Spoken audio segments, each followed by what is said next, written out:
The whiskey had made Jake Thornton feel clever, but by morning he'd discover it had made him the luckiest fool in all of Arizona territory. What started as a drunken jest in the dusty town of Copper Falls would transform his lonely existence into something he never imagined. Jake had been nursing his fourth shot of rot-gut whiskey at Murphy's saloon when the stranger walked in. The evening of October 15th, 1887, had been like every other for the past 3 years, empty, bitter, and soaked in regret. At 32, Jake had grown accustomed to the hollow ache that filled his chest where hope used to live. His small ranch outside town barely sustained, and the endless cycle of dawn to dusk labor had worn grooves into his soul as deep as the wagon ruts in the main street. The stranger who entered Murphy's that night was unlike anyone Copper Falls had ever seen. She moved with the fluid grace of someone who knew every shadow and sound in the wilderness, yet her presence carried an authority that made even the rowdiest cowboys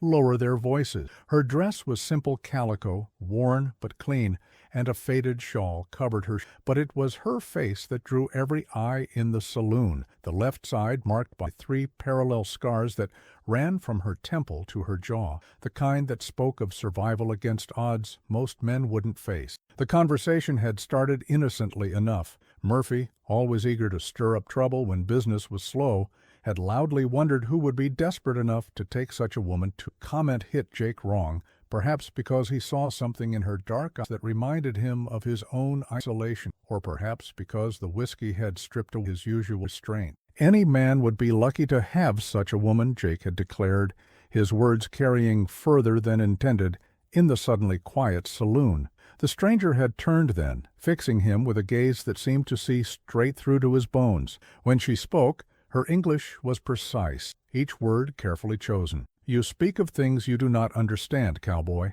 What happened next would be debated in Copper Falls for decades to come. Some said Jake was simply too drunk to think straight.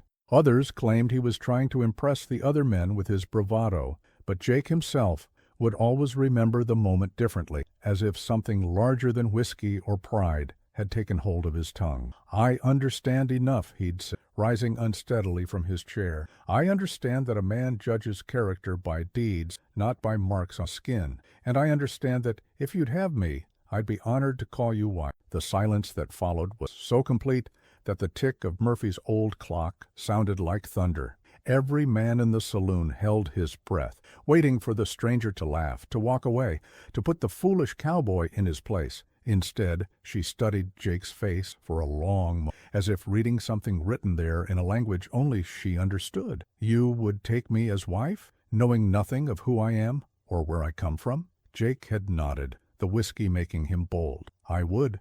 "Then we shall see what kind of man you truly are, Jake Thornton." The fact that she knew his name should have sobered him, but the whiskey was too strong, and the loneliness too deep. When she extended her hand and told him her name was Ayanna, he took it without hesitation. Murphy, sensing opportunity for the kind of story that would draw customers for months, had produced a justice of the peace from the back room, old Henderson, who performed marriages for $1 and never asked too many questions. 20 minutes later, Jake found himself standing beside Ayanna as Henderson mumbled the familiar words that bound them together in the eye of the law. The other men in the saloon watched with a mixture of amusement and disbelief. This would be the joke they'd tell for years. How lonely Jake Thornton. He married the first woman who walked through the door, scars and all. They bought rounds to celebrate what they assumed would be Jake's regret by morning. But as the ceremony concluded and Jake looked in Ayanna's eyes, he felt something shift inside him.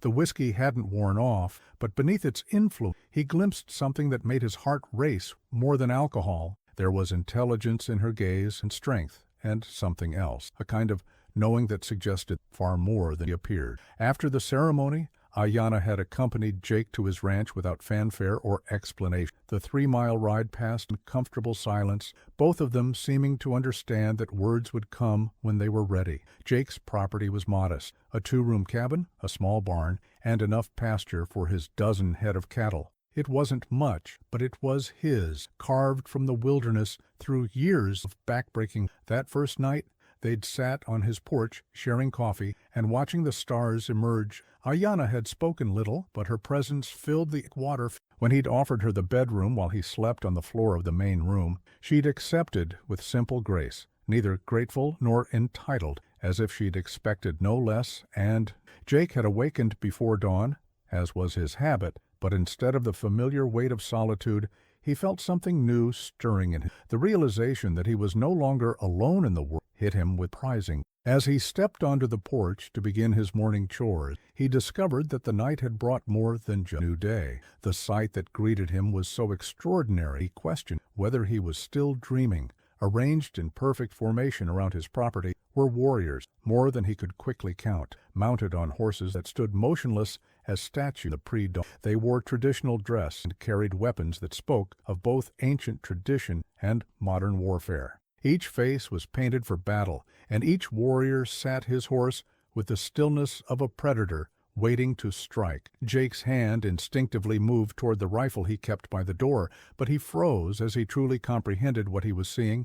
These weren't raiders or a war party bent on destruction. They were guards, positioned with military precision to defend his property from any threat that might approach. The nearest warrior, a young man with fierce eyes and an elaborate headdress, caught Jake's movement and gave an almost imperceptible nod, not of greeting, but of acknowledgement. Understanding crashed over Jake like an avalanche. The woman he'd married as a jest, the scarred stranger who'd appeared in Murphy's saloon, was no ordinary person. The deference in the warriors' positioning, the way they'd arranged themselves not just around his property, but specifically to protect it. This spoke of someone whose importance he'd never imagined. Ayanna emerged from the cabin as the sun painted the eastern horizon gold and crimson. She was dressed in traditional clothing now, garments that spoke of ceremony and significance. The morning light caught the silver threads woven through her dress and the intricate beadwork that marked her as someone of high rank.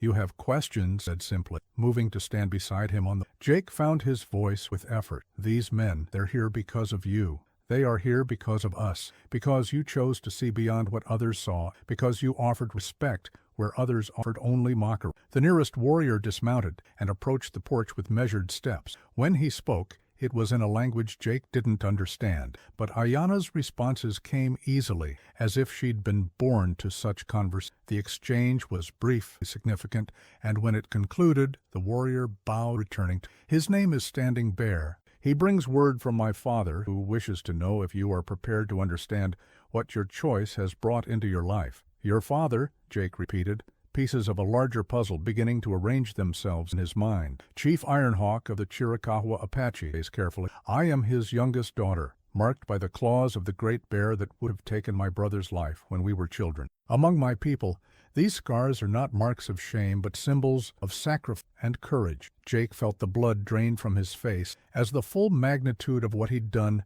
became clear. He'd married the daughter of one of the most powerful chiefs in the territory, a leader whose very name commanded respect and fear from the Mexican border to the Colorado River. The implications crashed through his mind like a flash flood through a dry canyon. "The warriors," he managed to say. 300 of my father's finest," Ayanna confirmed. "They came through the night to ensure that no harm befalls the man who showed honor to his daughter. By Apache custom, when a man takes a chief's daughter as wife, he becomes family, and family is protected with life itself." Jake sank onto the wooden steps of his porch, overwhelmed by the transformation of his simple existence. Yesterday, he'd been a lonely rancher whose biggest concern was whether his cattle would survive the coming winter. Today, he was connected to one of the most powerful Native American tribes in the Southwest, protected by warriors whose reputation for fierce loyalty was known throughout the territory. "I don't understand. Why were you in the saloon? Why did you accept my proposal?" Ayanna settled, her movement as graceful as everything else. "For 3 seasons, I have traveled among the white settlements, learning your way, watching how your people treat those they consider different. Most see only what they expect to see. An Indian woman, scarred and therefore worthless in their distance. You watched the warriors maintain. You saw something else. When Murphy's cruel words, you defended someone you didn't know, expected nothing in return. My father sent me to find such a man among your people, one who judges by character rather than appearance. You proved yourself before you even knew you were being tested. The sound of approaching horses interrupted their conversation. Jake looked up to see a group of riders approaching from town, Sheriff Hawkins and several deputies, along with what looked like half the men from Murphy's saloon. They rode hard until they crested the ridge overlooking Jake's property, where they pulled up short at the sight of the assembled warriors. Even from a distance, Jake could see the shock on their faces. The men who'd laughed at his drunken marriage the night before now stared at a scene that challenged everything they thought they knew, the territory's balance. Sheriff Hawkins rode forward slowly, his hands clearly visible and his movements careful. "Jake!" he called out when he was within reasonable speaking distance. "You all right up there?" Jake rose from the porch steps, Ayanna beside him. The morning sun was fully up now, casting long shadows across the desert and illuminating the warriors in all their formidable glory. Each man sat motionless as carved stone, weapons ready but not threatening, creating an image of controlled power that spoke more loudly than any declaration of war. "I'm fine, Sheriff," Jake called back. "Better than fine." Hawkins's eyes moved from Jake to Ayanna to the assembled warriors and back again. His experience as a lawman had taught him to read situations quickly, and what he was reading now suggested that the drunk cowboy who'd made a jest of marriage had stumbled into something far more significant than anyone had imagined. "Mind if I come up and talk?" Hawkins asked, his voice carrying the careful neutrality of a man who understood he was operating in uncharted territory. Jake looked to Ayanna, who nodded almost imperceptibly. "Come ahead, but come slow, and keep your hands where everyone can see them." Hawkins dismounted and approached the porch with the measured steps of a man who knew that one wrong move could trigger consequences beyond his control. Behind him, his deputies remained mounted but ready, though their preparation seemed woefully inadequate against the force arrayed around. "Jake," Hawkins said when he reached the porch, tipping his hat politely to Ayanna. "Ma'am, I'd be obliged if someone could explain what's happening." It was Ayanna who answered, her voice carrying an authority that made it clear she was accustomed to dealing with men of "Sheriff Hawkins, I believe you know my husband, Jake Thornton. I am Ayanna, daughter of Chief Ironhawk. We were married last night according to your laws, and my father's warriors have come to ensure our—" Hawkins' face went through several expressions in quick succession: surprise, understanding, and then something that might have been relief. A man in his position lived in constant awareness of the delicate balance between the various groups that called the territory home.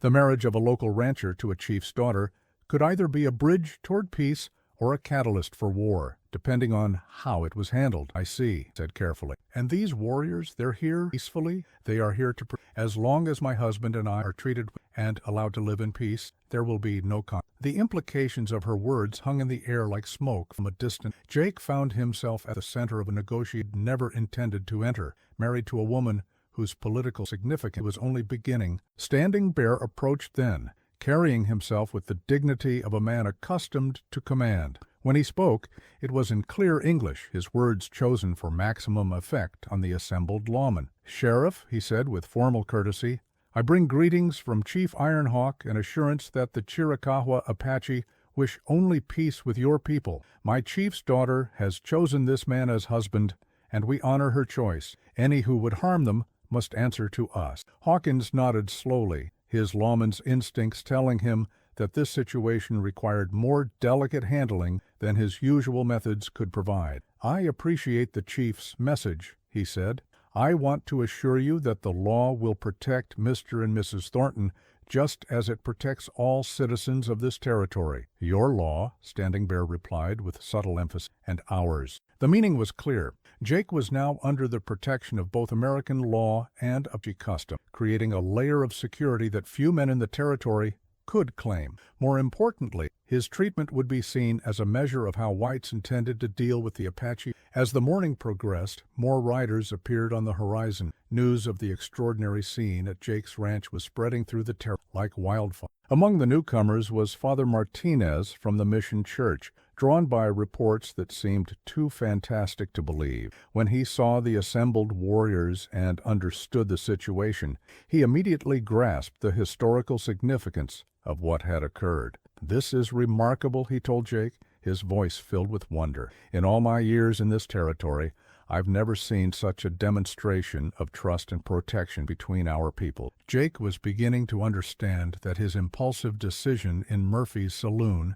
had created something far larger than a simple marriage. Word would spread throughout the territory and beyond, carrying news of the cowboy who had married a chief's daughter and earned the protection of an entire tribe. The story would grow in the telling, but the core truth would remain. Respect and honor had bridged a gap that most believed unbridgeable. As the day wore on, the crowd of observers gradually dispersed, leaving Jake and Ayanna alone with their warrior escort.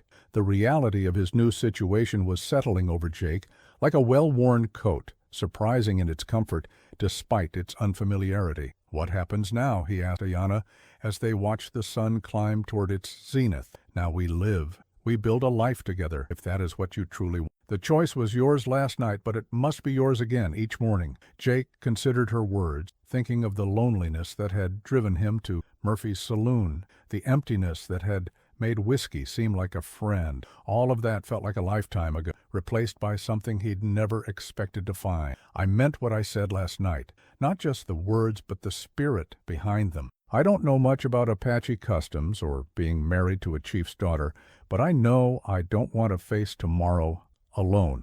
Ayanna's smile was the first he'd seen from her, and it transformed her face completely. The scars that had drawn mockery in the saloon became part of a story of courage and sacrifice, marks of honor that spoke of a woman who would face any challenge without flinching. "Then we learn together," she said, "your ways and mine, until they become ours." Standing Bear approached as the afternoon shadows began to lengthen.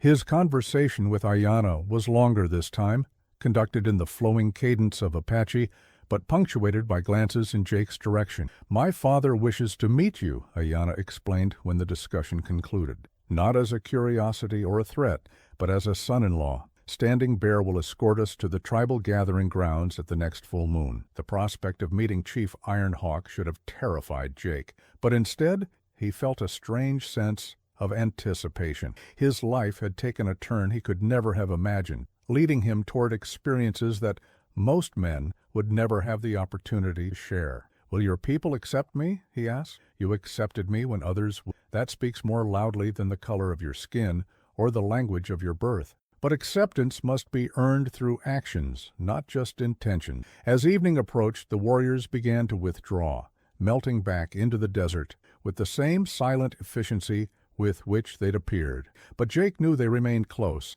an invisible circle of protection that would endure as long as he proved worthy of the trust placed in him. That night, as he sat on his porch with Ayanna beside him, Jake reflected on the extraordinary chain of events that had transformed his existence. The loneliness that had driven him to drink seemed as distant as a half-remembered dream, replaced by the beginning of something he'd never dared to hope for. "Do you regret it?" Ayanna asked softly, her voice barely audible above the whisper of wind through the desert grass. Jake considered the question serious, thinking of his peaceful but empty life before, comparing it to the complex reality now faced. There would be challenges, cultural differences to navigate, prejudices to overcome, and the constant awareness that his action carried far beyond, and the certainty in his voice. "Spent 3 years regretting what I don't want to spend the next 30 regretting what I was to gain." In the distance, a coyote called to its pack. The wild sound echoing across the desert had witnessed the beginning of something unprecedented. Jake Thornton had entered Murphy's saloon as a lonely cowboy in whiskey, and left as a man connected to forces larger than himself, protected by warriors, bound to his daughter, and chosen for reasons he was only beginning to understand. The joke the saloon pace thought they'd witnessed had become something else entirely, a testament to the power of seeing beyond surface, of choosing honor over mockery, and of the extraordinary possibilities that await those brave enough to step beyond the boundary. As the stars emerged overhead, Jake knew that his real journey. He'd married a scarred Indian woman as what others saw as a jest, but by dawn, 300 warriors had shown him that some choices carry consequences more profound than any man can imagine. The empty years of his loneliness were ending, replaced by a future filled with purpose, protection, and the promise of a love built on mutual respect and shared courage. The sound of approaching horses in the distance told him